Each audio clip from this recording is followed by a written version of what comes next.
So women గురించి మాట్లాడాం కాబట్టి అడుగుతూ ఉన్నాను. మన కోడ్నాన్లో కోర్సెస్తో పాటు వాళ్ళకి అంటే ఏ విధమైన సపోర్ట్ ఇచ్చే అవకాశం ఉంటుంది అంటారు ఇక్కడ ఆడపిల్లలకి? ఎందుకంటే చాలా దూరం నుంచి మన దాకా వచ్చి జాయిన్ అయ్యే స్టూడెంట్స్ చాలా ఎక్కువ మంది ఉన్నారు. సో వాళ్ళకి మనం సేఫ్టీ, సెక్యూరిటీ అండ్ దాంతోపాటు స్కిల్ డెవలప్మెంట్ ఆపర్చునిటీస్ ఏ విధంగా సపోర్ట్ ఇస్తుంటుంది కోడ్నాన్?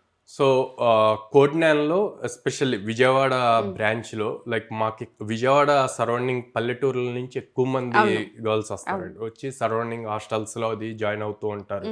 ఫుడ్ బాగాలేదు అని చెప్పి హెల్త్ ప్రాబ్లమ్స్ వచ్చి అది బాగా సఫర్ అవుతుంది. అందుకని లైక్ విత్ ఇన్ ద క్యాంపస్లోనే హాస్టల్ కూడా క్రియేట్ చేసాము గర్ల్స్కి స్పెసిఫిక్గా. ఓన్లీ విజయవాడ ఓన్లీ విజయవాడ అని ప్రెజెంట్. సో విజయవాడ బ్రాంచ్లో గర్ల్స్కి హాస్టల్ కూడా క్రియేట్ అయింది. సో దీనివల్ల ఏమవుద్ది అంటే ఫుడ్ బాగుంటుంది. సో ఎప్పుడైతే ఫుడ్ బాగుండి వాళ్ళకి ప్రాపర్ స్లీప్ అది ఉంటుందో టెక్నాలజీ నేర్చుకునే దాని మీద ప్రాక్టీస్ చేసే దాని మీద ఫోకస్ చేస్తారు. సో అలాంగ్ విత్ టెక్నాలజీ వాళ్ళ హెల్త్ కూడా ఇంపార్టెంట్ అని చెప్పి యోగా క్లాసెస్ కూడా కండక్ట్ చేస్తున్నాం.